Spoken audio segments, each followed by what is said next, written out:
안녕하십니까. 뉴스데스크 강원입니다. 설 다음 날인 오늘 강릉 지역에서는 최고령 어르신을 모시고 합동세배를 올리는 도배 행사가 열렸습니다. 조선시대부터 440년 넘게 이어지고 있는 강릉 위촌리 도배 현장을 김영우 기자가 다녀왔습니다. 마을에서 가장 나이가 많은 어르신이 탄 가마가 흥겨운 가락에 맞춰 마을 회관에 도착합니다. 올해 93살인 마을 촌장님이 자리에 앉자 마을 주민 100여 명이 합동으로 세배를 올립니다. 촌장님은 덕담으로 새해 인사를 건넵니다. 아무쪼록 몸 건강히 하시고 맡은 바 일에 충실하시기 바랍니다. 강릉 위촌리 도배 전통은 조선 중기인 1577년 마을 대동계를 조직하면서 시작돼 440여 년을 이어오고 있습니다. 지난해 평창 동계올림픽 대회는 강릉 읍면 동지역의 최고 연장자들이 참석한 도배 행사가 열려 전 세계인들에게 전통 문화를 알리는 계기가 됐습니다. 어른들이 해 오시던 걸 이거 더 활성화시켜서 앞으로 더 잘해 나가겠다는 지금 이런 자부심을 갖고 있죠. 올해는 전통놀이 체험 행사까지 마련돼 도배식 이후에도 사람들이 즐길 수 있는 행사로 변신했습니다. 400여 년 전 강릉 위촌리 마을에서 시작된 설날 도배 행사는 이제는 강릉 지역 20개 마을로 확대돼 전통을 이어가고 있습니다. MBC 뉴스 김영우입니다. 평창 동계올림픽에 대비해 만들어진 특선 음식들 기억하시나요? 하지만 찾는 이가 거의 없는 데다 홍보도 제대로 되질 않아 사라질 위기에 처했습니다. 김인성 기자입니다. 올림픽 특선 음식 해물 삼선 비빔밥을 개발해 팔던 강릉의 한 식당.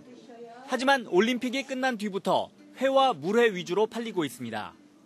그럼 준비해 놓으신 재료는 다 어떻게? 버리지. 그거 놔뒀다고 어떻게 버리기도 하고 뭐. 매번 그러다가 안 하지. 뭐 찾지도 않지만은. 또 다른 식당은 올림픽 특선 메뉴였던 옹심이 3종류의 판매를 중단하고 곧 메뉴판도 없앨 예정입니다. 올림픽 때 개발한 크림 옹심이 파스타와 두부 샐러드, 삼선 비빔밥을 팔았던 식당도 판매를 접은 지 오래입니다. 올림픽에 대비해 정성껏 메뉴를 개발했던 게 헛수고가 됐습니다. 1년 넘게 정말 자식같이 애지중지하게 강릉 특산물을 살려서 올림픽 준비를 다 했었는데 이제 1년 딱 끝나고 나니까 그게 무용지물로 돼버리고. 강릉뿐 아니라 다른 지역도 사정은 비슷합니다. 올림픽 때 팔았던 그 메밀 파스타랑 더덕 롤가스랑 이런 것들 지금도 파시나요? 아니 요새는 뭐 손님이 없어가지고요. 아, 이 메뉴들 안 하시나요 지금은? 예, 안 되죠. 올림픽 특선 음식에 대한 홍보가 제대로 이루어지지 않아 찾는 사람이 거의 없자 음식점 대부분이 이미 팔지 않고 있거나 조만간 팔지 않을 계획입니다.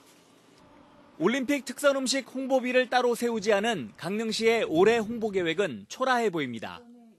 올림픽 대비해서 보급했던 특선 음식하고 작은 홍보 행사, 그다음에 홍보물 그렇게 해서 지금 다시 만들려고 지금 계획 중에 있거든요.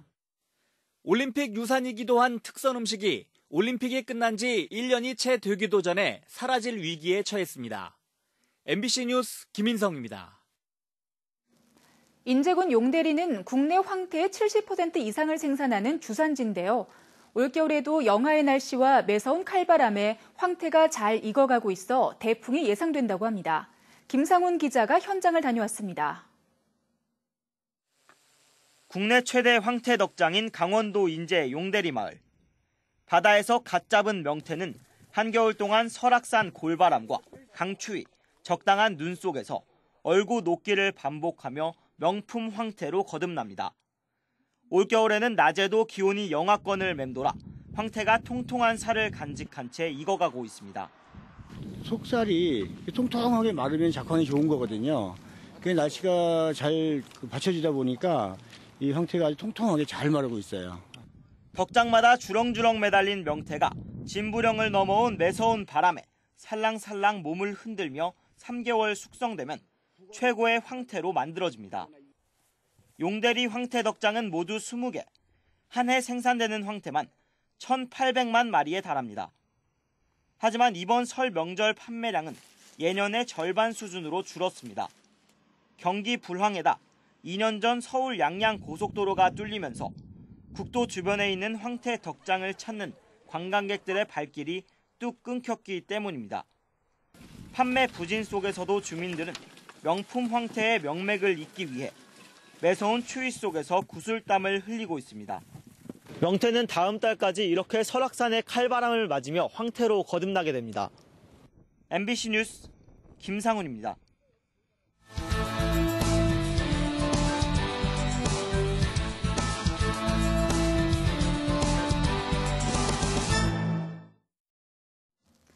지난해 동계올림픽에 출전했던 남녀 아이스하키 국가대표팀이 1년 만에 다시 강릉하키센터에서 경기를 펼치고 있습니다.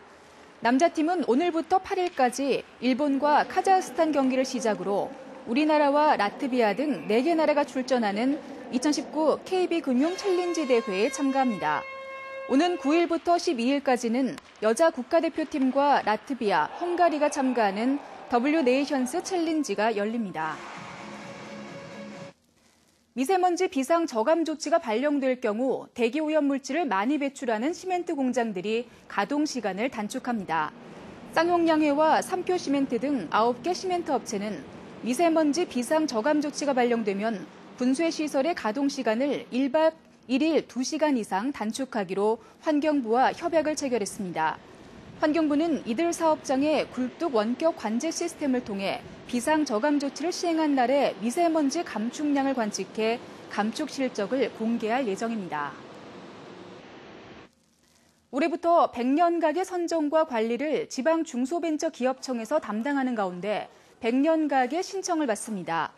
100년가게는 도소매, 음식업종에서 30년 이상 차별화된 노하우 등을 갖고 성장세를 이어가는 소기업, 소상공인을 뜻하는 것으로 100년가게로 선정되면 홍보 효과를 얻고 금융 지원과 컨설팅 지원을 받게 됩니다. 한편 전국적으로 81곳이 지정된 가운데 도내에서는 삼척, 속초, 원주, 철원, 춘천의 음식점 5곳이 포함되어 있습니다. 봄철 산불 예방을 위해 도내 국립공원 일부 탐방로가 다음 달 4일부터 5월 15일까지 출입 통제됩니다. 출입 통제 구간은 설악산 14개 구간 96.4km와 오대산 7개 구간 50.48km, 치악산 8개 구간 31.5km, 태백산 17개 구간 46.6km입니다.